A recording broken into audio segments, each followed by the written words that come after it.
Lord. വേഗം വരുന്ന കർത്താവായ യേശു ക്രിസ്തുവിന്റെ നാമത്തിൽ എല്ലാ വിശുദ്ധന്മാർക്കും സ്നേഹവന്ദനം. കർത്താവിൻ്റെ വലിയ കൃപയാൽ ഒരു ദിവസം കൂടി കർത്താവ് നമുക്ക് ദാനമായിട്ട് തന്നു. നമ്മൾ ഇന്നലെ യഥാർത്ഥത്തിൽ ഇസ്രായേലിൻ്റെ കാര്യത്തെക്കുറിച്ചാണ് നമ്മൾ സംസാരിച്ചു വന്നത്. ഇസ്രായേലിനുള്ള വാഗ്ദത്തം, അവരുടെ വിശ്രാമം എന്നുള്ളത് കനാനായിരുന്നു. നമുക്കുള്ള വിശ്രമം ക്രിസ്തുവാണ്. അപ്പം ക്രിസ്തുവിലായിരിക്കുന്ന നമ്മുടെ ജീവിതത്തിൽ നമ്മൾ ഇന്ന് എങ്ങനെയായിരിക്കുന്നു? നമ്മൾ യഥാർത്ഥത്തിൽ ഒരു ആത്മീയ ജീവിതത്തിൽ നമുക്ക് ശരിക്കുള്ളൊരു വളർച്ച നമുക്കുണ്ടോ? ഇന്നത്തെ ലോകത്തിലെ ആത്മീയ ലോകത്തിലേക്ക് നോക്കുമ്പോൾ വളരെ കരച്ചിൽ വരുന്ന, ദുഃഖം വരുന്ന ഒരവസ്ഥയാണ് കാണുന്നതൊക്കെ. കാരണം വീണ്ടും ജനിച്ചെന്നും രക്ഷിക്കപ്പെട്ടെന്നൊക്കെ പറയുന്നവരിൽ അവരൊരു യഥാർത്ഥമായിരിക്കുന്ന ഒരു ആത്മീയ വളർച്ച കാണുന്നില്ല. നമുക്ക് വളരേണ്ടതുപോലെ നമുക്ക് വളരാൻ കഴിയുന്നുണ്ടോ? നമുക്ക് ഒരു വ്യക്തി എങ്ങനെയാണ് ഒരുവൻ ആത്മീയ വളർച്ച നേടുന്നുണ്ടോ എന്നറിയുന്നേ അവൻ എത്രമാത്രം ക്രിസ്തുവിനെ നേടി എന്നതിൻ്റെ അടിസ്ഥാനത്തിലാണ്. നമുക്ക് എത്രമാത്രം ക്രിസ്തുവിനെ നേടാൻ കഴിഞ്ഞോ അത്രമാത്രമേ നമുക്ക് ആത്മീയ വളർച്ച ഉണ്ടായിട്ടുള്ളൂ. അത് പറയുന്ന ഒരു ഭാഗം പൗലോസിന്റെ അനുഭവത്തിലൂടെ ഞാൻ നിങ്ങളെ പറഞ്ഞു കേൾപ്പിക്കാം. നമുക്കറിയാം, പൗലോസിന്റെ ക്രിസ്തുവിലാകുന്നതിന് മുമ്പുള്ള ജീവിതവും അതിന് ശേഷമുള്ള ജീവിതവും കൂടെ ഒരുമിച്ച് ചേർത്ത് പറയുന്ന ഒരു ഭാഗം ഫിലിപ്പി ലേഖനത്തിലുണ്ട്. എൻ്റെ 3-ാം അധ്യായം 4 മുതൽ 9 വരെയുള്ള വാക്യം ഞാനിപ്പോൾ വായിക്കാം. ഫിലിപ്പി ലേഖനം 3-ാം അധ്യായം 4 മുതൽ 9 വരെയുള്ള വാക്യം. പക്ഷേ എനിക്ക് ജഡത്തിലും ആശ്രയിപ്പാൻ വകയുണ്ട്. ആർക്കാനും ജഡത്തിൽ ആശ്രയിക്കാം എന്ന് തോന്നിയാൽ എനിക്ക് അധികം. 8-ാം നാളിൽ പരിച്ഛേദന ഏറ്റവൻ, ഇസ്രായേൽ ജാതിക്കാരൻ, ബെന്യാമിൻ ഗോത്രക്കാരൻ, എബ്രായനിൽ നിന്നും ജനിച്ച എബ്രായൻ, ന്യായപ്രമാണം സംബന്ധിച്ച് പരീശൻ, ശുഷ്കാന്തി സംബന്ധിച്ച് സഭയെ ഉപദ്രവിച്ചവൻ, ന്യായപ്രമാണത്തിലെ നീതി സംബന്ധിച്ച് അനിന്യൻ. എത്ര വലിയ യോഗ്യതകളാണ് അവിടെ പറഞ്ഞിരിക്കുന്നത് നോക്കുക. എന്ന് പറഞ്ഞാൽ തൻ്റെ 7 യോഗ്യതകളെ കുറിച്ച് അവിടെ പറഞ്ഞിട്ടുണ്ട്. ഞാൻ വർണ്ണിക്കാതെ തന്നെ നിങ്ങൾക്ക് അത് കണ്ടെത്താൻ കഴിയും. ഞാനതിലേക്ക് പോകുന്നില്ല. എന്നിട്ട് പറയുവാണ്, എങ്കിലും എനിക്ക് ലാഭമായതൊക്കെയും ഞാൻ ക്രിസ്തു നിമിത്തം ഛേദമെന്നേണ്ടിയിരിക്കുന്നു. അത്രയുമല്ല, എൻ്റെ കർത്താവായ ക്രിസ്തുവേശുവിനെ കുറിച്ചുള്ള പരിജ്ഞാനത്തിന്റെ ശ്രേഷ്ഠ നിമിത്തം ഞാൻ ഇപ്പോഴും എല്ലാം ഛേദമെന്നെണ്ണുന്നു. ഞാൻ ക്രിസ്തുവിനെ നേടേണ്ടതിനും ന്യായപ്രമാണത്തിൽ നിന്നുള്ള എൻ്റെ സ്വന്തം നീതിയല്ല, ക്രിസ്തുവിൻകലുള്ള വിശ്വാസം മൂലം ദൈവം വിശ്വസിക്കുന്നവർക്ക് നൽകുന്ന നീതി തന്നെ ലഭിച്ച് അവനിലിരിക്കേണ്ടതിന്. ഉണ്ടോ? എത്ര വിലപ്പെട്ട കാര്യമാണ്. നമ്മുടെ ആത്മീയ വളർച്ച പരിശോധിക്കേണ്ടത് നമ്മൾ എത്രമാത്രം ക്രിസ്തുവിനെ നേടി എന്നുള്ളതിലൂടെയാണ്. ദൈവമക്കളെ, നമുക്ക് എത്രമാത്രം ക്രിസ്തുവിനെ നേടാൻ കഴിഞ്ഞിട്ടുണ്ട്? ഇന്ന് നമുക്ക് നമ്മുടെ ജീവിതം നോക്കിയാൽ നമുക്ക് ഈ ക്രിസ്തുവിനെ എത്രമാത്രം നേടിയെന്ന് നമുക്ക് പറയാൻ കഴിയുമോ? ഈ ക്രിസ്തുവിനെ ജീവിക്കുന്ന ഒന്നാമത്തെ പടി, അല്ലെങ്കിൽ നമുക്ക് ഏറ്റവും വെളിപ്പെടുത്തേണ്ട ഒന്നാമത്തെ കാര്യം സൗമ്യതയാണ്. നമുക്കറിയാം, നമ്മുടെ കർത്താവ് വരാൻ പോകുന്നു. അതുകൊണ്ട് തന്നെ നമ്മുടെ സൗമ്യതയെക്കുറിച്ച് നമ്മൾ വളരെ നന്നായിട്ട് അറിഞ്ഞിരിക്കണം. നമ്മൾ ഫിലിപ്പി ലേഖനത്തിൽ തന്നെ 4:5 പൗലോസ് പറയുന്നുണ്ട്, നിങ്ങളുടെ സൗമ്യത നിങ്ങളുടെ സൗമ്യത സകല മനുഷ്യരും അറിയട്ടെ, കർത്താവ് വരുവാൻ അടുത്തിരിക്കുന്നു. നിങ്ങളുടെ സൗമ്യത സകല മനുഷ്യരും അറിയട്ടെ. അറിയണം. ഒരു ക്രിസ്ത്യാനിയുടെ സൗമ്യത സകല മനുഷ്യരും അറിയണം. വളരെ വിലപ്പെട്ട കാര്യമാണ്. നമ്മൾ അതേ കാര്യത്തെക്കുറിച്ച് 2 കൊരിന്ത്യർ 10-ാം അധ്യായത്തിൽ എടുത്തു പറയുന്ന ഒരു കാര്യം കൂടെ ഉണ്ട്. നിങ്ങളുടെ സമക്ഷത്ത് താഴ്മയുള്ളവനെന്നും അകലെയിരിക്കെ നിങ്ങളോട് ധൈര്യപ്പെടുന്നവൻ എന്നുമുള്ള പൗലോസായ ഞാൻ ക്രിസ്തുവിന്റെ സൗമ്യതയും ശാന്തതയും ഓർപ്പിച്ച് നിങ്ങളെ പ്രബോധിപ്പിക്കുന്നത്. ക്രിസ്തുവിന്റെ സൗമ്യതയും ശാന്തതയും. അപ്പം നമ്മുടെ കർത്താവിന്റെ സൗമ്യത, കർത്താവിന്റെ താഴ്മ, ഒരു ആത്മീയതയിൽ വെളിപ്പെടേണ്ട ഒരു കാര്യമാണ് ഈ സൗമ്യത. ഇത് നമുക്ക് എത്രമാത്രം വെളിപ്പെടുത്തി ജീവിക്കാൻ കഴിയുന്നുണ്ട്? സൗമ്യത എന്ന് പറയുമ്പോൾ അതിനകത്ത് സ്നേഹം, ക്ഷമ, ദയ, താഴ്മ, മനസ്സലിവ്, മറ്റുള്ളവർക്ക് വേണ്ടിയുള്ള കരുതൽ, വഴങ്ങിക്കൊടുക്കുക, ഇവയെല്ലാം ഉൾപ്പെടുന്ന ഒരു കാര്യമാണ് ഈ സൗമ്യത എന്ന് പറയുന്നത്. ഞാൻ താഴ്മയും സൗമ്യതയും ഉള്ളവനാകിയാൽ എന്റെ മുഖമേറ്റോട് എന്നോട് പഠിപ്പരുന്ന് മത്തായി 11:29 പറഞ്ഞിട്ടുണ്ടല്ലോ.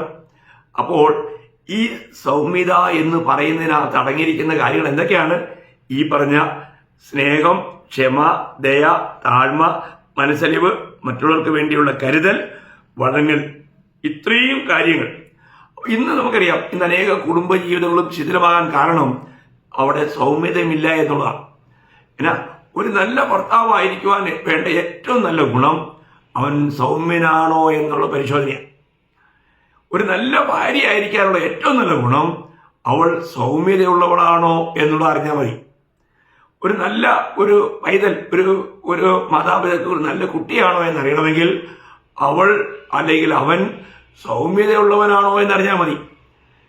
ഇന്നത്തെ ഏറ്റവും വലിയ പരാജയ കാരണം ഈ സൗമ്യതയില്ല എന്നുള്ളതാണ്.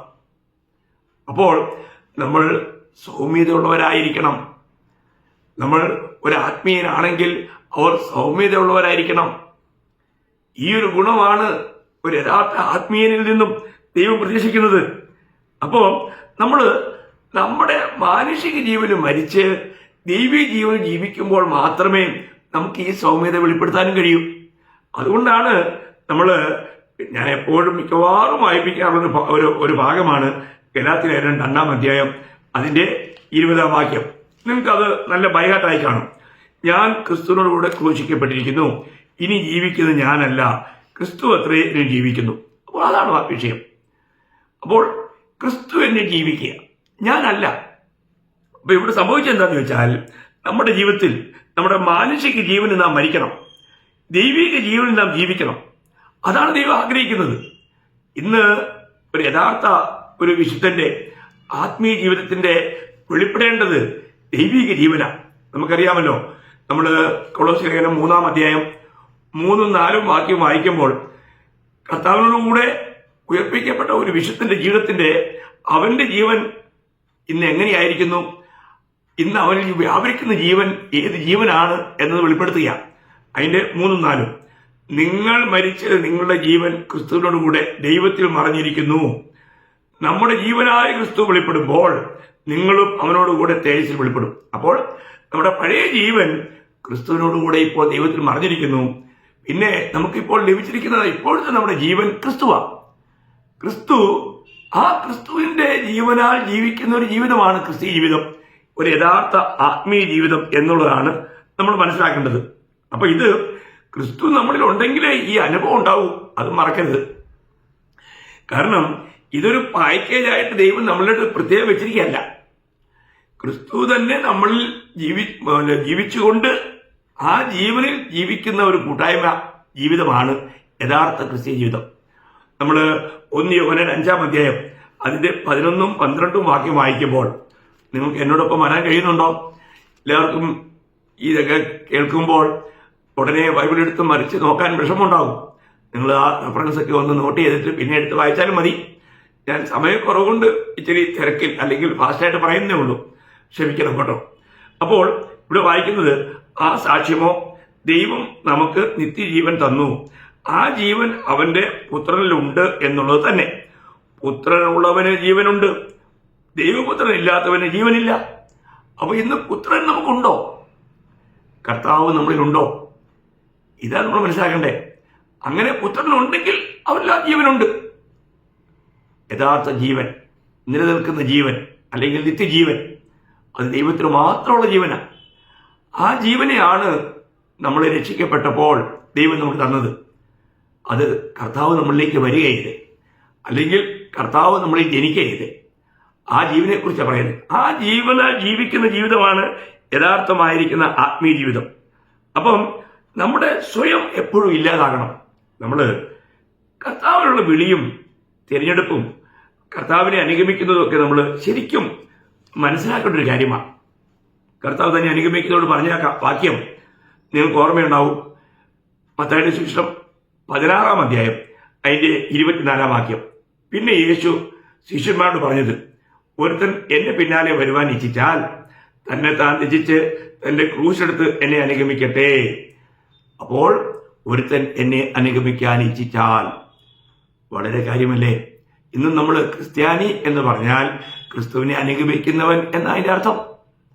അപ്പൊ ഞാനൊരു ക്രിസ്ത്യാനിയാണെന്ന് പറയണമെങ്കിൽ, ഞാൻ കർത്താവിനെ അനുഗമിക്കുന്നെങ്കിൽ തന്നെത്താൻ ത്യജിക്കണം. എത്ര വലിയ കാര്യമാണ്! അപ്പൊ ഈ തന്നെത്താൻ ത്യജിക്കാതെയുള്ള ജീവിതം ക്രിസ്ത്യ ജീവിതമല്ല. നമ്മുടെ ജീവിതം ഇന്ന് എവിടെയാണ് എന്നുള്ളത് നമ്മൾ ശരിക്കും മനസ്സിലാക്കണം. എനിക്ക് ഓരോ ദിവസവും എൻ്റെ സ്വയത്തിന് മരിച്ച് കർത്താവിന് ജീവിക്കുവാൻ എനിക്ക് കഴിയുന്നുണ്ടോ? കർത്താവ് ഈ ലോകത്തിൽ ജീവിച്ചപ്പോൾ എങ്ങനെ ജീവിച്ചേ? യോഹന്നാന്റെ സുവിശേഷം 6-ാം അധ്യായം അതിന്റെ 57-ാം വാക്യം ഞാൻ വായിക്കാം. 6:57. ജീവനുള്ള പിതാവ് എന്നെ അയച്ചിട്ട് ഞാൻ പിതാവിൻ മൂലം ജീവിക്കുന്നത് പോലെ എന്നെ തിന്നുന്നവൻ എൻ മൂലം ജീവിക്കും. എന്നെ തിന്നുക എന്ന് പറഞ്ഞാൽ നമ്മള് ചപ്പാത്തി തിന്നുന്ന പോലെ അല്ലെങ്കിൽ ഇഡ്ഡലി തിന്നുന്ന പോലെ തിന്നുന്ന കാര്യമല്ല. തിന്നുക എന്ന് പറഞ്ഞാൽ അംഗീകരിക്കുക. കർത്താവിനെ അംഗീകരിച്ചുകൊണ്ടുള്ള ജീവിതം. ആ അംഗീകരിക്കുന്ന ജീവിതമാണ് യഥാർത്ഥമായിട്ടും ക്രിസ്തുവിനെ ജീവിക്കുവാനായിട്ട് നമുക്ക് സാധ്യമാക്കി തരുന്നത്. വളരെ വിലപ്പെട്ട കാര്യമാണ്. അപ്പോൾ കർത്താവ് എന്ത് ചെയ്തു? കർത്താവ് പിതാവിന് ജീവിച്ചു. ജീവനുള്ള പിതാവ് എന്നെ അയച്ചിട്ട് ഞാൻ പിതാവിൻ മൂലം ജീവിക്കുന്നത് പോലെ എന്നെ തിന്നുന്നവൻ എൻ മൂലം ജീവിക്കും. കർത്താവിൻ മൂലം ജീവിക്കുന്ന ഒരു ജീവിതമാണ് ക്രിസ്ത്യ ജീവിതം. അങ്ങനെ ഒരു ജീവിതം നമുക്ക് നയിക്കുവാൻ കഴിയുന്നുണ്ടോ എന്നുള്ളതാണ് ഏറ്റവും വലിയ വിഷയം. ഇങ്ങനെ ഒരു ശരിയായിരിക്കുന്ന ഒരു ആത്മീയനെ സംബന്ധിച്ചിടത്തോളം അവന് ഈ ക്രൂശിന്റെ വചനം വളരെ വിലപ്പെട്ടതാണ്. നമുക്കറിയാം, ക്രൂശിന്റെ വചനം നശിച്ചു പോകുന്നവർക്ക് ഭോഷത്വവും രക്ഷിക്കപ്പെടുന്നവർക്ക് ദൈവശക്തിയാവുന്ന.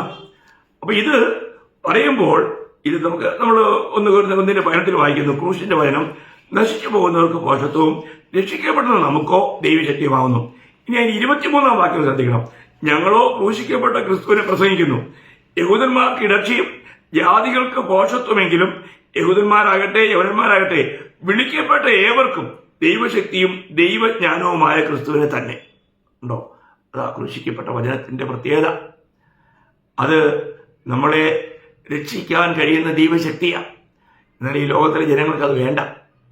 എത്ര ദുഃഖകരമല്ലേ? ഇവിടെ ക്രൂശിക്കപ്പെട്ട ക്രിസ്തുവിനെ നമ്മൾ എത്രമാത്രം അറിയണം. ഒരു യഥാർത്ഥ ആത്മീയന്റെ ഏക ലക്ഷ്യം അവനറിയാം. ഈ ചെറിയൊരു അല്പായുസ് അത് ഈ കർത്താവിനെ അതിന്റെ 2:2 1 കൊരിന്ത്യർ 2:2 പൗലോസ് പറയുന്നത് എന്തുവാ? ക്രൂശിക്കപ്പെട്ടവനായ യേശു ക്രിസ്തുവിനെ അല്ലാതെ മറ്റൊന്നും അറിയാത്തവനായി നിങ്ങളുടെ ഇടയിൽ ഇരിക്കണം എന്ന് ഞാൻ നിർണയിച്ചു. ഉണ്ടോ? നമ്മുടെ നിർണയം എന്തുവാ? നമ്മൾ എന്ത് നേടാനാണ് പോകുന്നത്? ഇവളൊരു നമ്മുടെ ലോകത്തിലെ എത്രയെല്ലാം PhD എടുത്തെന്ന് പറഞ്ഞാലും അതെല്ലാം അവിടെ ഇട്ട് പോകും. ഒരു പ്രയോജനമില്ല. കർത്താവിനെ നമ്മൾ നേടിക്കഴിഞ്ഞാൽ കർത്താവിനെ നേടിയ ഒരു വ്യക്തിയുടെ ഏക ലക്ഷ്യം വീണ്ടും കർത്താവിനെ നേടുക എന്നുള്ളതാണ്. നോക്കണം, നമുക്ക് ആ കർത്താവിൽ തന്നെ കാണപ്പെടാൻ കഴിയുന്നുണ്ടോ? നിങ്ങൾ ഭക്ത് സിംഗ് എന്ന് പറയുന്ന ആ കർത്താവിന്റെ ശ്രേഷ്ഠദാസനെ കുറിച്ച് കേട്ടിട്ടുണ്ടോ? താൻ ഹൈദരാബാദിലായിരിക്കുമ്പോൾ 2 വട്ടം തന്നെ പോയി കാണുവാനായിട്ട് എനിക്ക് ഇടയായിട്ടുണ്ട്. നമ്മളൊരു കാര്യം മനസ്സിലാക്കുക, താൻ വളരെ വലിയ ഡിഗ്രികളൊക്കെ എടുത്ത് ഇംഗ്ലണ്ടിൽ നിന്ന് മടങ്ങി വരുമ്പോൾ തനിക്ക് അവസാനം കർത്താവിന് ലഭിക്കാനിടയായി. താൻ രക്ഷിക്കപ്പെട്ടു. താൻ ഈ പോയി ഓടി നടന്ന് നേടിയ ഡിഗ്രികളെല്ലാം വലിച്ചു കയറി തൂരക്കളഞ്ഞു. എന്നിട്ട് ക്രിസ്തുവിന് വേണ്ടി ജീവിച്ച ആ പേര് പോലെ തന്നെ ഭക്ത് സിംഗ്, ഭയങ്കര ഭക്തനായ ഒരു മനുഷ്യൻ, കർത്താവിന് ജീവിച്ച ഒരു മനുഷ്യൻ, വളരെ വിലപ്പെട്ട ഒരു ദൈവത്തിന്റെ വലിയ ദാസനായിരുന്നു. അപ്പോൾ വളരെ നിങ്ങൾക്ക് അറിയായിരിക്കും, 98-ലാന്ന് തോന്നുന്നു താൻ കർത്തസന്നിധിയിലേക്ക് എടുക്കപ്പെട്ടു. അപ്പോൾ എനിവേ ഏകദേശം ഒരു 2 വർഷം താൻ കോമയിലായിരുന്നു. എന്നാൽ തന്റെ ജീവിതം അതുപോലെ കർത്താവിന് വേണ്ടി ജ്വലിക്കുന്ന ഒരു ജീവിതമായിരുന്നു. കർത്താവിനെ മാത്രം അറിയുവാൻ, കർത്താവിനെ മാത്രം സ്നേഹിക്കുന്ന സേവിക്കുന്ന ഒരു ഹൃദയമുള്ള ഒരു വ്യക്തിയായിരുന്നു. ജീവിതമുള്ള ഒരു യഥാർത്ഥ ഭക്തനായിരുന്നു. അപ്പോൾ ഞാൻ പറയുന്ന സാരം നമുക്ക് പറയാൻ കഴിയണം, ഇന്ന് എൻ്റെ ജീവിതത്തിലെ ലക്ഷ്യം എന്താ? യഥാർത്ഥമായിട്ടും എൻ്റെ ജീവിതത്തിൽ ക്രിസ്തുവിനെ ഞാൻ ജീവിക്കുന്നുണ്ടോ? ഞാൻ യഥാർത്ഥമായിട്ടും, നമുക്കറിയാം ദൈവത്തിന്റെ അല്ലെങ്കിൽ മനുഷ്യൻ 3 നിലയിലുള്ള 3 വിധത്തിലുള്ള മനുഷ്യരുണ്ട്. അത് നിങ്ങൾക്കറിയാമായിരിക്കും. ഒന്ന് പ്രാകൃതൻ, അതിവിടെ തന്നെ ഉണ്ട്. 1 കൊരിന്ത്യർ 2-ാം അധ്യായം അതിന്റെ 14-ാം വാക്യം. എന്നാൽ പ്രാകൃത മനുഷ്യൻ ദൈവാത്മാവിന്റെ ഉപദേശം കൈക്കൊള്ളുന്നില്ല, അത് അവന് പോഷത്വമാകുന്നു. ആത്മീയമായി വിവേചിക്കേണ്ടതാകയാൽ അത് അവന് ഗ്രഹിപ്പാൻ കഴിയുന്നതുമല്ല. നമുക്കറിയാം എത്രയോ പേര് ആത്മാവിന്റെ കാര്യങ്ങളെക്കുറിച്ച് കേൾക്കാൻ ഇഷ്ടപ്പെടുന്നില്ല. അവർക്കതൊന്നും വേണ്ട. അവർക്ക് ഈ ലോകമൊക്കെ മതി, ലോകസുഖങ്ങൾ മതി. അവരിൽ ഉള്ള മനുഷ്യന്റെ ആത്മാവ് തന്നെ മരിച്ച അവസ്ഥയിലാണ്.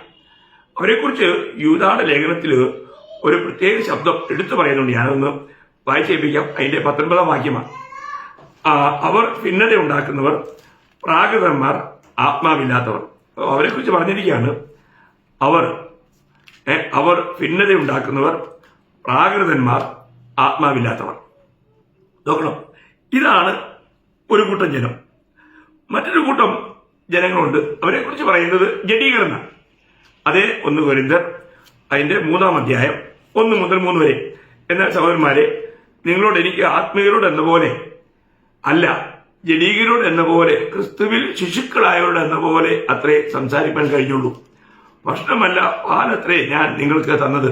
ഭക്ഷിപ്പാൻ നിങ്ങൾക്ക് കഴിവില്ലായിരുന്നു, ഇപ്പോഴും കഴിവായിട്ടില്ല. ഇന്നും നിങ്ങൾ ജഡീകരല്ലോ. നിങ്ങളുടെ ഇടയിൽ ഈർഷ്യവും പിണക്കവും ഇരിക്കെ നിങ്ങൾ ജഡീകന്മാരും ശേഷം മനുഷ്യരെ പോലെ നടക്കുന്നവരുമല്ലയോ? അപ്പോൾ ഈ ലോക മനുഷ്യരെ പോലെ, അല്ലെങ്കിൽ നമ്മളിപ്പോ പറഞ്ഞ പ്രാകൃതന്മാരെ പോലെ ജീവിക്കുന്ന ഒരു കൂട്ടരായി ജഡീകന്മാർ. എന്നാൽ യഥാർത്ഥത്തിൽ ഇവർ രക്ഷിക്കപ്പെട്ടവരാ, വീണ്ടും ജനിച്ചവരാ, ദൈവാത്മാവുള്ളവരാ. പക്ഷേ അവർ ആത്മാവിനെ അനുസരിച്ച് ജീവിക്കുന്നില്ല. അവരിപ്പോഴും ജഡത്തെ അനുസരിച്ചാണ് ജീവിക്കുന്നത്. അവർക്ക് ആത്മീയമായ വളർച്ചയുണ്ടായില്ല. അവരെ ദൈവത്തിന് ഉപയോഗിക്കാൻ പറ്റിയില്ല. അവരിലൂടെ ദൈവനാമം ദുഷിക്കപ്പെടാൻ സാധ്യതയുണ്ട്. നമ്മൾ ശ്രദ്ധിക്കണം പ്രിയമുള്ളവരെ. നമ്മുടെ ജീവിതത്തിൽ നമ്മൾ ക്രിസ്തുവിലായിട്ട് നമുക്ക് യഥാർത്ഥമായിരിക്കുന്ന ഒരു ആത്മീയ വളർച്ചയുണ്ടോ? കാരണം ദൈവം ആത്മീയരെ മാത്രമേ ഉപയോഗിക്കൂ എന്ന കാര്യവും മറക്കരുതേ. നമുക്ക് ദൈവകരങ്ങളിൽ ഉപയോഗിക്കാൻ തക്കവണ്ണം ദൈവത്തിനൊരു മാനപാത്രമായി നമ്മൾ തീരുന്നുണ്ടോ? ഒരു കാര്യം ഓർക്കണേ, ഒരേ ഒരു ആയുസേ ഉള്ളൂ. ഇതെങ്ങനെയെങ്കിലും ചെലവാക്കരുതേ. ഇത് നമ്മൾ നിത്യതയ്ക്ക് വേണ്ടി നമ്മൾ ഒരുങ്ങുന്നവരായിരിക്കണം. അപ്പോൾ ആത്മീയർ എന്ന് പറയുമ്പോൾ 3-ാമത്തെ കൂട്ടരാണല്ലോ ആത്മീയർ. ആത്മീയരെ കുറിച്ച് നമ്മൾ ഇവിടെ വായിക്കുന്നത് അതേ 1 കൊരിന്ത്യർ 2-ാം അധ്യായം 15-ാം വാക്യം ഞാൻ വായിക്കാം. ആത്മീയരോ സകലത്തെയും വിവേചിക്കുന്നു. കണ്ടോ, ആത്മീയൻ എന്ത് ചെയ്യുന്നു? സകലത്തെയും വിവേചിക്കുന്നു. അപ്പം ഒരു ആത്മീയനെ സംബന്ധിച്ചിടത്തോളം അവൻ എപ്പോഴും ദൈവവുമായിട്ടുള്ള കൂട്ടായ്മയ്ക്ക് വേണ്ടി തീഷ്ണതയുള്ളവനാണ്. അവൻ സകല കാര്യങ്ങളും വിവേചിക്കും. നമ്മൾ അതിന്റെ 6-17 വായിക്കുന്നു, കർത്താവിനോട് പറ്റിച്ചേരുന്നവനോ അവനുമായി ഏകാത്മാവാകുന്നു. അപ്പോൾ കർത്താവുമായി പറ്റിച്ചേർന്ന് ഏകാത്മാവായി ദൈവിക ആലോചനകൾക്ക് പ്രാധാന്യം കൊടുത്ത് ജീവിക്കുന്ന ഒരു വ്യക്തിയാണ് യഥാർത്ഥ ആത്മീയൻ. അപ്പം ഇന്ന് നമ്മുടെ ജീവിതത്തിൽ ഞാനൊരു ആത്മീയനാണെന്ന് പറയുവാൻ നമുക്ക് കഴിയുമോ? ദൈവത്തിന്റെ ആത്മാവിനെ പ്രാപിച്ചവര് ഈ ആത്മാവിനെ എത്രമാത്രം അനുസരിക്കാൻ കടപ്പെട്ടവരാ. റോമാലേഖനത്തിൽ ഈ ആത്മീയനെ കുറിച്ച് പറയുമ്പോൾ 8-ാം അധ്യായം 4-ാം വാക്യം, റോമർ 8:4, ജഡത്തെയല്ല ആത്മാവിനെ അത്രേ അനുസരിച്ച് നടക്കുന്ന നമ്മിൽ ന്യായപ്രമാണത്തിന്റെ നീതി നിവൃത്തിയാകേണ്ടതിന് തന്നെ. അപ്പോൾ നമ്മൾ ആത്മാവിനെ അനുസരിച്ച് ജീവിക്കണം. നമ്മൾ ജഡത്തിലല്ല കടക്കാര്. നമ്മൾ കൃപയ്ക്ക് അധീനരാണ്. നമ്മൾ ആത്മാവിനെ പ്രാപിച്ചവരാണ്. നാം ആത്മാവിനെ അനുസരിച്ച് നടക്കണം. ഇന്ന് നമ്മൾ ആത്മാവിനെ അനുസരിച്ചാണോ നടക്കുന്നേ? പലർക്കും ആത്മാവിനെ അനുസരിച്ച് നടക്കുക എന്ന് പറഞ്ഞാൽ എന്റെ അറിയത്തില്ല. ആത്മീയ ജീവിതത്തിലേക്ക് ഇന്ന് വളരെ തെറ്റിദ്ധരിച്ചിരിക്കുന്ന ഒരു കാലഘട്ടമാണ്.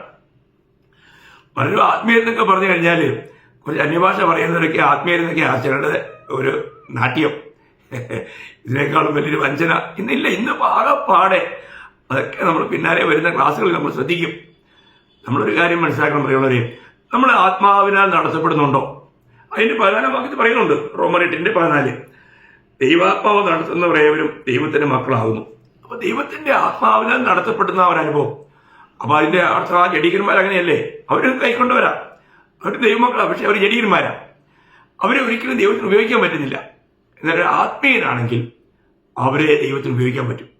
അപ്പൊ ഇന്ന് ഒരു ആത്മീയന്റെ അനുഭവത്തിൽ ആത്മാവിനാൽ നടത്തപ്പെടുന്ന ഒരു അനുഭവം എനിക്കുണ്ടോ? നമ്മള് ഗലാത്യ ലേഖനത്തിലും അതിന്റെ 5-ാം അധ്യായം, ഗലാത്യ ലേഖനം 5-ാം അധ്യായം അതിന്റെ 25-ാം വാക്യം, ആത്മാവിനാൽ നാം ജീവിക്കുന്നുവെങ്കിൽ ആത്മാവിനെ അനുസരിച്ച് നടക്കുകയും ചെയ്യുക. ആത്മാവിനെ അനുസരിച്ച് നടക്കണം. എത്ര പേര് അങ്ങനെ ആത്മാവിനെ അനുസരിച്ച് എന്നെ കേൾക്കുന്നവർ നടക്കാറുണ്ട്? ഞാൻ നിങ്ങളെ ചോദിപ്പിച്ച് വിഷമിപ്പിക്കാനൊന്നും ഞാൻ ഈ സമയത്ത് ആഗ്രഹിക്കുന്നില്ല. എങ്ങനെയെങ്കിലും ഉള്ള അല്പസമയം ഈ ജീവന്റെ വചനം നിങ്ങളിലേക്ക് പകരപ്പെട്ട് നിങ്ങൾ ക്രിസ്തുവിനെ പ്രാപിച്ച്, കാരണം ഈ വചനത്തിൽ എന്തുവാ? ജീവൻ ക്രിസ്തുവാ. അപ്പോൾ ഈ ക്രിസ്തുവിനെ നിങ്ങൾ നേടണം, ക്രിസ്തുവിനെ നിങ്ങൾ അറിയേണ്ടതുപോലെ അറിയണം, ക്രിസ്തു നിങ്ങൾ ജീവിക്കണം. ഇതാ നമ്മുടെ ആത്മാർത്ഥമായ ആഗ്രഹം. അതുകൊണ്ടാണ് അധികം മറ്റുള്ളതിലേക്ക് ഒന്നും പോകാതെ വചനത്തെ വചനം കൊണ്ട് വ്യാഖ്യാനിച്ചുകൊണ്ട് നിങ്ങൾക്ക് ഈ സത്വം മാത്രം എടുത്തു തരികയാണ്. മായമില്ലാത്ത പാല്, ഇത് ശരിക്കും നയമിറക്കണേ. അപ്പോൾ നമ്മളൊരു ആത്മീയനായിട്ട്, കാരണം ആത്മാവിനാൽ നടത്തപ്പെടുന്ന അനുഭവം, നമ്മൾ പൗലോസ്ലിയാണല്ലോ നമുക്ക് കർത്താവ് കഴിഞ്ഞാൽ ഏറ്റവും കൂടുതൽ ഞാൻ സ്നേഹിക്കുന്ന വ്യക്തി.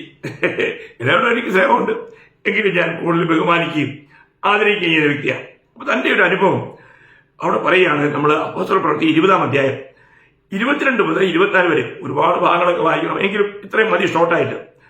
ഇപ്പോൾ ഇതാ ഞാൻ ആത്മാവിനാൽ ബന്ധിക്കപ്പെട്ടവനായി യെരൂശലേമിലേക്ക് പോകുന്നു. ബന്ധനങ്ങളും കഷ്ടങ്ങളും എനിക്കായി കാത്തിരിക്കുന്നു എന്ന് പരിശുദ്ധാത്മാവ് പട്ടണം തോറും സാക്ഷ്യം പറയുന്നതല്ലാതെ അവിടെ എനിക്ക് നേരിടുവാനുള്ള ഒന്നും ഞാൻ അറിയുന്നില്ല. എങ്കിലും ഞാൻ എന്റെ പ്രാണന് വിലയേറിയതായി എണ്ണുന്നില്ല. എന്റെ ഓട്ടവും ദൈവകൃപയുടെ സുവിശേഷത്തിന് സാക്ഷ്യം പറയേണ്ടതിന് കർത്താവായ യേശു തന്ന ശുശ്രൂഷയും തികയ്ക്കണമെന്നേ എനിക്കുള്ളൂ. ഓ, എന്തൊരു സമർപ്പണം അല്ലേ! എന്തൊരു ദർശനം പ്രിയമുള്ളവരെ! നമ്മുടെ ജീവിതത്തിൽ വിളിക്കപ്പെട്ട എല്ലാ ദൈവമക്കളും നമ്മുടെ നിയോഗത്തെക്കുറിച്ചും നമ്മുടെ വിളിയെക്കുറിച്ചും നമ്മളെക്കുറിച്ചുള്ള ദൈവഹിതമൊക്കെ അറിയണം. ഇവിടെ അനേക കാര്യങ്ങൾ യെരൂശലേമിലേക്ക് പോയി കഴിഞ്ഞാൽ അവിടെ എന്തെല്ലാം സംഭവിക്കുന്നുള്ളത് ആത്മാവ് വെളിപ്പെടുത്തിയിട്ടും ആത്മാവിന്റെ നിർബന്ധത്താൽ ദൈവസ്നേഹത്താൽ താൻ യെരൂശലേമിലേക്ക് പോവുകയാണ്. നോക്കണേ, അതേ പ്രിയമുള്ളവരെ, ദൈവത്തിന്റെ ആത്മാവിനാൽ ബന്ധിക്കപ്പെട്ട ഒരനുഭവം, ദൈവത്തിന്റെ ആത്മാവിനാൽ നിയന്ത്രിക്കപ്പെടുന്ന ദൈവത്തിന്റെ ആത്മാവാണ് പൂർണ്ണമായിട്ടും തന്നെ ഇപ്പോൾ നടത്തുന്നത്. എത്ര വിലപ്പെട്ട കാര്യമാണ്! അതാ ഒരു ആത്മീയൻ. അപ്പം ഇന്ന് നമുക്ക് ദൈവാത്മാവിനാൽ ഈ നിലയിൽ നമ്മളെ ദൈവം ഉപയോഗിക്കുന്നുണ്ട് തന്റെ മഹത്വത്തിന് വേണ്ടി എന്ന് എത്ര പേർക്ക് സാക്ഷ്യം പറയാൻ കഴിയും? ആയിരക്കണക്കിനുള്ള സാക്ഷ്യങ്ങൾ, അനുഭവങ്ങൾ ദൈവാത്മാവ് കൃത്യമായിട്ട് പറഞ്ഞ് നടത്തുന്ന വിധങ്ങളുടെ അനുഭവം എനിക്ക് ഇങ്ങോട്ട് പങ്കുവയ്ക്കാനുണ്ട്. ഒരു ദിവസം ഒരു പല മീറ്റിങ്ങുകൾ ആ നിലയിലുള്ളതും നിങ്ങളുമായി ഷെയർ ചെയ്യാൻ ആഗ്രഹമുണ്ട്. എന്നെ കേൾക്കുന്ന പലരും എൻ്റെ ജീവിതത്തിലെ അനുഭവങ്ങൾ നന്നായിട്ട് അറിയാവുന്നവരാണ്. അപ്പോൾ എനിക്ക് വളരെ സന്തോഷമാണ്. നിങ്ങൾക്ക് അറിയത്തില്ലാത്ത അനേക സംഭവങ്ങൾ, നിങ്ങൾ കേട്ടിട്ടില്ലാത്ത അനേക സംഭവങ്ങളൊക്കെ നിങ്ങളോട് പങ്കുവയ്ക്കുവാൻ എനിക്ക് ആഗ്രഹമുണ്ട്. ദൈവമക്കളെ, നമ്മൾ യഥാർത്ഥമായിട്ടും രക്ഷിക്കപ്പെട്ടൊരു ദൈവത്തിലാണെങ്കിൽ നമ്മുടെ ആത്മീയ വളർച്ച നമ്മൾ പരിശോധിക്കണം. നമ്മളെ ഇന്ന് ദൈവത്തിന് ഉപയോഗിക്കാൻ പറ്റുന്ന നിലയിൽ നമുക്ക് ആത്മീയമായിട്ട് വളരാൻ കഴിഞ്ഞിട്ടുണ്ടോ? കർത്താവിന്റെ ആത്മാവിനാൽ നടത്തപ്പെടുന്ന, പരിശുദ്ധാത്മാവിനാൽ നടത്തപ്പെടുന്ന ഒരു ജീവിതമാണോ നമ്മളിത് നയിക്കുന്നത് എന്നുള്ളത് നമ്മൾ അറിയണം. അപ്പോൾ ഒരു യഥാർത്ഥമായിരിക്കുന്ന ക്രിസ്ത്യാനിക്ക് അത്യന്താപേക്ഷിതമായി 3 കാര്യങ്ങൾ അത്യന്താപേക്ഷിതമായി വേണം. എന്തൊക്കെയാണെന്ന് പറഞ്ഞേക്കട്ടെ. 1, ഒരു അടിമയുടെ ആത്മാവ്. 2, ഒരു അടിമയുടെ സ്നേഹം. 3, ഒരു അടിമയുടെ അനുസരണം. ഞാൻ ഒരിക്കലും പറയട്ടെ, ഒരു യഥാർത്ഥ ക്രിസ്ത്യാനി, ഒരു ആത്മീയനായ ഒരു ക്രിസ്ത്യാനി, അവന് വേണ്ട 3 കാര്യങ്ങൾ, ഇത് 3 കാര്യം എന്നിലുണ്ടോ എന്ന് നോക്കിയാൽ മതി. അപ്പോൾ തന്നെ കാര്യം മനസ്സിലാവും. എന്തൊക്കെയാണ്? 1, ഒരു അടിമയുടെ ആത്മാവ്. 2, ഒരു അടിമയുടെ സ്നേഹം. 3, ഒരു അടിമയുടെ അനുസരണം. ഞാൻ അതിനെ കൂടുതലായിട്ട് പറയേണ്ട കാര്യങ്ങളാ. പുറപ്പാട് പുസ്തകത്തിൽ 21-ാം അധ്യായത്തിലേക്ക് വന്നാൽ നിങ്ങൾക്ക് അവിടെ ഒരു നല്ല ചിത്രം കാണാൻ പറ്റും. അത് 21-ാം അധ്യായം, പുറപ്പാട് പുസ്തകം 21-ാം അധ്യായം, അതിന്റെ 1 മുതൽ 6 വരെ വായിക്കണം. എന്നാൽ ഞാൻ അതിന്റെ 5 6 വാക്യം മാത്രമേ ഇപ്പൊ വായിക്കുന്നുള്ളൂ, സമയം ലാഭിക്കാൻ. എന്നാൽ ദാസൻ, ഞാൻ എന്റെ യജമാനെയും എന്റെ ഭാര്യയെയും മക്കളെയും സ്നേഹിക്കുന്നു, ഞാൻ സ്വതന്ത്രനായി പോകയില്ല എന്ന് തീർത്തു പറഞ്ഞാൽ യജമാനൻ അവനെ ദൈവസന്നിധിയിൽ കൂട്ടിക്കൊണ്ട് ചെന്ന് കതകിന്റെയോ കട്ടളക്കാലിന്റെയോ അടുക്കൽ നിർത്തിയിട്ട് സൂചി കൊണ്ട് അവന്റെ കാത് കുത്തി തുളയ്ക്കണം. പിന്നെ അവൻ എന്നേക്കും അവന് ദാസനായിരിക്കണം. ഒരു വലിയ പ്രയോഗം. ഇത്രയും ശബ്ദം മതി നമുക്കൊരു മണിക്കൂർ പ്രസംഗിക്കാനുള്ള കാര്യമുണ്ട്. എങ്കിലും ഞാൻ പറയട്ടെ, നിങ്ങൾക്ക് കാര്യം മനസ്സിലായോ? ഇതുപോലൊരു അടിമയെ പോലെ അപ്പൊ ഇവിടെ ഒരു എബ്രായ ദാസൻ ഇങ്ങനെ അടിമയായി വിൽക്കപ്പെട്ട് കഴിഞ്ഞാൽ അവൻ ഭാര്യയോട് കൂടെ പോയാൽ ഭാര്യയോട് കൂടെ അവന് പോകാം. ഭാര്യയെ യജമാനാണ് കൊടുത്തതെങ്കിൽ അവൻ അവിടെ വെച്ച് മക്കളുണ്ടായിട്ടുണ്ടെങ്കിൽ ആ ഭാര്യയും മക്കളും യജമാനിരിക്കണം. നമ്മൾ ചിന്തിക്കുക, 6 വർഷം കഴിഞ്ഞു, 7ാമത്തെ വർഷം ഈ യജമാനൻ ഗേറ്റിന്റെ പുറത്ത് കൊണ്ടുവന്ന് എടുത്ത് പറയാണ്, ഇനി നിനക്ക് പോകാം, ഇന്ന് മുതൽ നീ സ്വതന്ത്രനാ എന്ന് പറയുമ്പോൾ ഇവനെ ഇങ്ങനെ വിടുന്നത് ഇവന്റെ ഭാര്യയും ഇവന്റെ മക്കളും ഇങ്ങനെ നോക്കിക്കൊണ്ടിരിക്കുക. അയ്യോ എൻ്റെ അച്ചായൻ പോവുകയാണോ, കുഞ്ഞുങ്ങൾ അയ്യോ എൻ്റെ ഡാഡി പോവുകയാണോ, അവരുടെ അവസ്ഥ എന്തായിരിക്കും? ഞങ്ങളൊന്ന് ചിന്തിച്ച ആ ചിത്രം. അപ്പൊ ഇവൻ ആ ഗേറ്റിൽ പോയി നിന്നിട്ട് ഇങ്ങനെ നോക്കുമ്പോൾ അവന്റെ ഭാര്യയുടെ കണ്ണ് നിറഞ്ഞിങ്ങനെ ഒഴുകുക. അവന്റെ കുഞ്ഞുങ്ങൾക്കൊന്നും അറിയത്തില്ല, കാരണം കൊച്ചു കുഞ്ഞുങ്ങളല്ലേ, 6 വർഷമായിട്ടുള്ളൂ. അപ്പം ഉണ്ടായിട്ടുള്ള കുഞ്ഞുങ്ങൾക്ക് അങ്ങേറ്റം പോയ 4, 2, 3, 4 ഒക്കെ വയസ്സേ ഉള്ളൂ. അവർക്കൊന്നും അറിയത്തില്ല. അവരെ ചിലപ്പോൾ ഡാഡി ഡാഡി എന്നൊക്കെ വിളിക്കുന്നുണ്ടാവും. അവന്റെ ഹൃദയം തകരുക. അവനുടനെ പറയാണ്, യജമാനെ ഞാൻ അങ്ങയെ സ്നേഹിക്കുന്നു, കാരണം ഇതുപോലൊരു യജമാനൻ എനിക്ക് ലഭിക്കത്തില്ല. ഞാൻ എൻ്റെ ഭാര്യയെ സ്നേഹിക്കുന്നു, ഞാൻ എൻ്റെ മക്കളെ സ്നേഹിക്കുന്നു, അതുകൊണ്ട് ഞാൻ അങ്ങയെ വിട്ടു പോകുന്നില്ല. എന്നെ അവിടുന്ന് ഞാൻ എന്നേക്കും അങ്ങയുടെ അടിമയായി ജീവിക്കാൻ തയ്യാറാണ് എന്ന് പറഞ്ഞുകൊണ്ട് അവൻ യജമാനോട് പറയുമ്പോൾ അവന് വീണ്ടും ഗേറ്റിൽ നിന്ന് അകത്ത് കൊണ്ടുവരിക. വീണ്ടും അവനെ കൊണ്ടുപോയിട്ട് ഇതുപോലെ കട്ടിളവാതിൽ നിർത്തി അവന്റെ കാത് തുളയ്ക്കപ്പെട്ട കാതുള്ളവൻ എന്ന് പറഞ്ഞാൽ എപ്പോഴും ദൈവത്തെ കേൾക്കുവാൻ ഒരുക്കമുള്ള ഒരു അടിമ. നമ്മൾ മനസ്സിലാക്കണം പ്രിയമുള്ളവരെ, ക്രിസ്ത്യ ജീവിതത്തിന് ഒരു യഥാർത്ഥ ചിത്രമായത് ഇങ്ങനെ ഒരു നല്ല ആഴമായ സമർപ്പണം. രക്ഷിക്കപ്പെട്ടെന്ന് പറഞ്ഞിട്ട് എങ്ങനെയെങ്കിലും തോന്നിവാസം ജീവിക്കുന്നതല്ല ക്രിസ്ത്യ ജീവിതം. അതുകൊണ്ട് അവർക്ക് പലർക്കും ആത്മീയത്തിൽ വളർച്ചയില്ല. നിങ്ങളിതൊന്നും മനസ്സിലാക്കണേ. എനിക്കിതൊക്കെ ചരിത്രപരമായിട്ട് പറയാനൊക്കെ ഒരുപാട് കാര്യമുള്ളൂ, പക്ഷെ നമുക്കതിനൊക്കെ ഇപ്പൊ സമയമില്ലല്ലോ. ഞാൻ നിങ്ങൾക്ക് വേണ്ടിയിട്ട് ഒരു അരമണിക്കൂറൊക്കെ ഇങ്ങനെ വേർപെടുത്തി 2 വേഴും വെള്ളിയും അതിനു വേണ്ടിയിട്ട് ഇങ്ങനെ ആഗ്രഹിച്ച് പറയുക. ഇതിനു മുമ്പ് ഞാൻ ഹിന്ദിയിൽ തന്നെ ഇതിന്റെ റെക്കോർഡിങ് കഴിഞ്ഞു, അതിനുശേഷമാണ് ഇപ്പൊ തുടർന്ന് ഇത് പറയുന്നത്. അപ്പോൾ എനിക്കൊരു കാര്യം ഞാൻ നിങ്ങളോട് പറയാനുള്ളത്, നമ്മുടെ ജീവിതത്തിൽ ഈ 3 കാര്യങ്ങൾ ഉണ്ടെങ്കിൽ മാത്രമേ ഒരു ക്രിസ്ത്യാനിക്ക് ഒരു യഥാർത്ഥ ആത്മീയനായിട്ട് ജീവിക്കാൻ പറ്റൂ. അപ്പം ഞാനിവിടെ പറഞ്ഞല്ലോ ഈ 3 കാര്യം. അപ്പം നമ്മൾ ഇന്ന് ആരാണ് എന്നുള്ള ആണ് നമ്മുടെ വിശ്വാസം. നമ്മൾ 2 കൊരിന്ത്യർ അതിന്റെ 4-ാം അധ്യായം 5-ാം വാക്യത്തില് പൗലോസ്ലീഹ തന്നെ കുറിച്ച് പറയുന്ന ഒരു ശ്രേഷ്ഠമായ കാര്യമുണ്ട്. 4:5 കർത്താവേ, ഞങ്ങളെ തന്നെയല്ല ക്രിസ്തു യേശുവിനെ കർത്താവെന്നും ഞങ്ങളെയോ യേശു നിമിത്തം നിങ്ങളുടെ ദാസന്മാർ എന്നും അത്രേ ഞങ്ങൾ പ്രസംഗിക്കുന്നത്. അവിടെ ആ ദാസന്മാർ എന്നെടുത്ത് അടിമകൾ എന്നും അത്രേന അടിമകൾ എന്നാ പറയണ്ടേ. നമ്മുടെ മലയാള പരിഭാഷയിലൊക്കെ ഒരുപാട് സ്ഥലത്ത് ചില ശബ്ദങ്ങളിലൊക്കെ ചില മിസ്റ്റേക്ക് ഉണ്ട്. ദാസന്മാർ എന്നല്ല, ദാസനും അടിമയും തമ്മിൽ വലിയ വ്യത്യാസം. അതും നമുക്ക് പിന്നീട് നമുക്ക് കേൾക്കാം. അത് പ്രത്യേകിച്ചും ശിഷ്യത്വം എന്ന വിഷയത്തിലൊക്കെ ഈ വിഷയം നമ്മൾ പങ്കുവെച്ചത് എനിക്ക് ഓർമ്മയില്ല, ഇല്ലെങ്കിലും പിന്നീട് ക്ലാസ്സുകളിൽ പറയാം. അപ്പോൾ ഇവിടെ എല്ലാം പറയുന്നത് ഞങ്ങൾ അടിമകൾ എന്നാണ് പൗലോസ് പറയുന്നത്, അടിമ. അപ്പൊ നമ്മൾ അങ്ങനെ ഒരു അടിമയായിരിക്കണം. മാത്രമല്ല കർത്താവ് നമ്മളെ കർത്താവിന്റെ പഠിപ്പിക്കലില്ലേ, എന്താ പഠിപ്പിച്ചേ? ഞാൻ ആ കാര്യം നിങ്ങൾ ഓർപ്പിക്കാം. നമ്മൾ അപ്പോസ്തല പ്രവൃത്തി 20-ാം അധ്യായം അതിന്റെ 26, 27 വാക്യം ഞാൻ വായിക്കാം. നിങ്ങൾ അങ്ങനെ അരുത്, നിങ്ങളിൽ മഹാനാകുവാൻ ഇച്ഛിക്കുന്നവനെല്ലാം നിങ്ങളുടെ ശുശ്രൂഷക്കാരനാകണം, നിങ്ങളിൽ ഒന്നാമനാകുവാൻ ഇച്ഛിക്കുന്നവനെല്ലാം നിങ്ങളുടെ ദാസനാകണം. അവിടെയും അടിമയാകണം. നിങ്ങൾ മറ്റവർക്ക് അടിമയാകണം. നോക്കണേ, കർത്താവ് പഠിപ്പിച്ചതാ പ്രിയമുള്ളവരെ.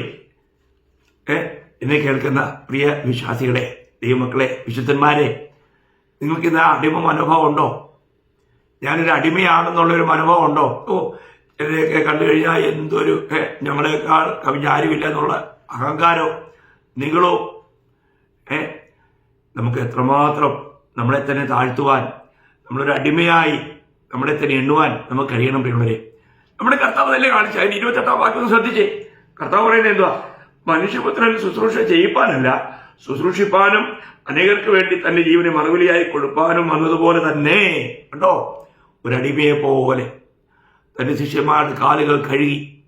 നമുക്കറിയാം യഹൂദ മര്യാദ അനുസരിച്ച് ഒരു ഭവനത്തിൽ ചെന്നാൽ അവിടെയുള്ള അടിമകളാണ് വന്ന് കാല് കഴുകുന്നത്. ഇവിടെ കർത്താവ് തന്റെ ശിഷ്യന്മാരുടെ കാലുകൾ കഴുകി ക്രൂശിലെ മരണത്തോളം തന്നെ ഏൽപ്പിച്ചു കൊടുത്തു. പിതാവിന് അനുസരണമുള്ളവനായി തീർന്നു. ക്രൂശിലെ മരണം ചരിത്രം പറയുന്നത് അതും കൊള്ളരുതാത്ത കൃത്യം ചെയ്ത അടിമകൾക്ക് ലഭിക്കുന്ന ഭയങ്കരമായ ശിക്ഷയാണ്.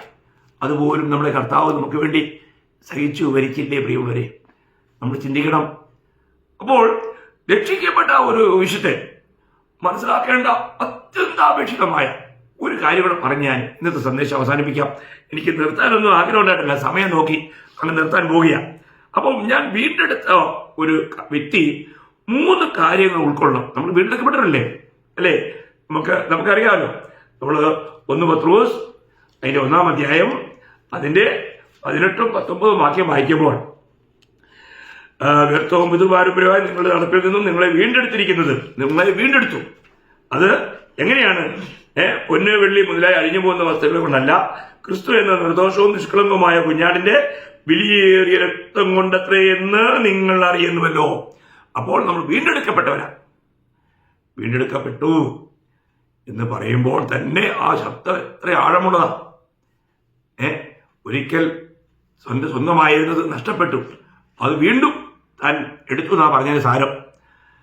ബിലിഗ്രാം നിശ്ചയിക്കാത്ത അതിനെക്കുറിച്ച് നല്ലൊരു ദൃഷ്ടാന്തമുണ്ട്. ആ ദൃഷ്ടാന്തത്തിലേക്ക് പോയാൻ പോകുന്നില്ല, അതൊക്കെ പറഞ്ഞ് കേൾക്കേണ്ടത് തന്നെയാണ്. അപ്പോൾ വീണ്ടെടുക്കുക എന്ന് പറയുമ്പോൾ അവിടെ 3 കാര്യങ്ങൾ നടന്നിട്ടുണ്ട്. എന്തൊക്കെയാണെന്നറിയാമോ? 1, നമ്മളെ അവസാനിപ്പിച്ചു. 2, അതിന് പകരം വെച്ചു. 3, ദൈവത്തിലേക്ക് മടക്കി കൊണ്ടുവന്നു. ഈ 3 കാര്യമാണ് വീണ്ടെടുപ്പിലൂടെ നടന്നത്. മനസ്സിലാക്കിയോ? എന്തൊക്കെയാണ്? 1, നമ്മളെ ആ പഴയ മനുഷ്യനെ അവസാനിപ്പിച്ചു. 2, അതിന് പകരം വെച്ചു. 3, ദൈവത്തിലേക്ക് മടക്കി കൊണ്ടുവന്നു. ഞാൻ ഇനി വേഗം പറഞ്ഞേക്കാം. 1, നമ്മെ ദൈവം എന്ത് ചെയ്തു? അവൻ നമ്മെ അവസാനിപ്പിച്ചു. അതല്ലേ നമ്മൾ 2 കൊരിന്ത്യർ 5-ന്റെ 10 വായിക്കുന്നത്? ഒരുവൻ ക്രിസ്തുവിലായാൽ അവൻ പുതിയ സൃഷ്ടി, പഴയതെല്ലാം കഴിഞ്ഞുപോയി, എല്ലാം പുതുതായി തീർന്നിരിക്കുന്നു, പഴയത് അവസാനിച്ചു. വീണ്ടെടുക്കപ്പെട്ട ഒരു വ്യക്തി അവന്റെ പഴയതെല്ലാം അവസാനിച്ചോ എന്ന് ശ്രദ്ധിക്കണം. 2, നമ്മൾ അവന് പകരം ക്രിസ്തുവിനെ വെക്കുക. അവന്റെ സ്ഥലത്ത് ഇപ്പോൾ ആരാണ്? ക്രിസ്തുവാ. അതല്ലേ രക്ഷിക്കപ്പെട്ട ദൈവമക്കളെ? നമ്മൾ എപ്പോഴും, എനിക്ക് ആ വാക്യങ്ങളൊക്കെ വായിക്കുമ്പോൾ പൊട്ടിക്കരയാതിരിക്കാൻ പറ്റിയല്ല. അതുപോലെയല്ലേ നമ്മൾ 2 കൊരിന്ത്യർ 5-ന്റെ 14-15 ക്രിസ്തുവിനെ സ്നേഹം ഞങ്ങളെ നിർബന്ധിക്കുന്നു, എല്ലാവർക്കും വേണ്ടി ഒരുവൻ മരിച്ചിരിക്കെ എല്ലാവരും മരിച്ചുവെന്നും ജീവിക്കുന്നവർ ഇനി തങ്ങൾക്കായിട്ടല്ല തങ്ങൾക്ക് വേണ്ടി മരിച്ചുയർത്തവരായിട്ട് തന്നെ ജീവിക്കേണ്ടതിന് അവരെല്ലാവർക്കും വേണ്ടി മരിച്ചു എന്ന് ഞങ്ങൾ നിർണയിച്ചിരിക്കുന്നു. അപ്പോൾ നമ്മളെ അവിടുന്ന് മാറ്റി ആ സ്ഥാനത്ത് ആരെ കൊണ്ടുവന്നു? ക്രിസ്തുവിനെ. ഇനിയുള്ള നമ്മുടെ ജീവിതം എന്തായിരിക്കണം? ക്രിസ്തുവിന് ജീവിക്കുന്ന ജീവിതമായിരിക്കണം. ക്രിസ്തുവിന് ജീവിക്കുക. എന്നിട്ട് 3-ാമത്തെ കാര്യം നമ്മളെ ക്രിസ്തുവിലാക്കി വെച്ചു എന്നുള്ളതാണ്. അത് എത്ര ഗഹനമായ വാക്യമായി എനിക്ക് അറിഞ്ഞുകൂടാ. 1 കൊരിന്ത്യർ 1:30 നിങ്ങളോ അവനാൽ പിതാവിനാൽ ക്രിസ്തു യേശുവിൽ ഇരിക്കുന്നു, അവൻ നമുക്ക് ദൈവത്തിൽ നിന്നും ജ്ഞാനവും നീതിയും ശുദ്ധീകരണവും വീണ്ടെടുപ്പുമായി തീർന്നു. എന്താ പ്രിയമുള്ള ദൈവമക്കളെ, എത്ര വലിയ കാര്യമാണ്! അങ്ങനെയുള്ള അവസ്ഥയാണ്. നമ്മൾ ക്രിസ്തുവേശുവിലായിരിക്കുന്നു. അവിടുന്നാണ് നമുക്കെല്ലാം. ക്രിസ്തുവേശു നമുക്കെല്ലാം ഉണ്ട്. എത്ര ധന്യമായ ജീവിതമാണ് നമ്മുടെ ആത്മീയ ജീവിതം. ഇന്ന് എങ്ങനെയുണ്ട്? അതുകൊണ്ടല്ലേ പറയാം, അതുകൊണ്ട് ഇപ്പോൾ ക്രിസ്തുവേശുള്ളവർക്ക് ഒരു ശിക്ഷാവിധിയുമില്ല. റോമർ 8:1. ഇതൊക്കെ നിങ്ങൾക്ക് അറിയാം വചനങ്ങളൊക്കെ. നിങ്ങളിങ്ങനെ എപ്പോഴും കേട്ടുകൊണ്ടിരുന്നാൽ നിങ്ങൾക്ക് ഈ വചനങ്ങളൊക്കെ ഭയഘാട്ടാവും. അത് ഈ വചനങ്ങളെല്ലാം നിങ്ങൾ ഓർക്കണം. കാരണം ഇതെല്ലാം കർത്താവ് നമുക്ക് വേണ്ടി ചെയ്ത കാര്യങ്ങളാണ്. അപ്പൊ ഇതിനെയെല്ലാം നമ്മൾ വിശ്വസിച്ച് അംഗീകരിക്കണം. അങ്ങനെ നമുക്ക് ഒരു നല്ല ആത്മീയനായി, ഒരു യഥാർത്ഥ ക്രിസ്ത്യാനിയായി, ദൈവത്തിന് പ്രയോജനമുള്ള ക്രിസ്ത്യാനിയായിട്ട് ജീവിക്കാൻ കഴിയും. നിങ്ങൾ ശ്രദ്ധിക്കണേ, ഇന്ന് നമ്മുടെ ആത്മീയ വളർച്ച ഒന്ന് പരിശോധിക്കണം. ഈ വചനങ്ങൾ നിങ്ങൾ ശ്രദ്ധാപൂർവം കേൾക്കണം.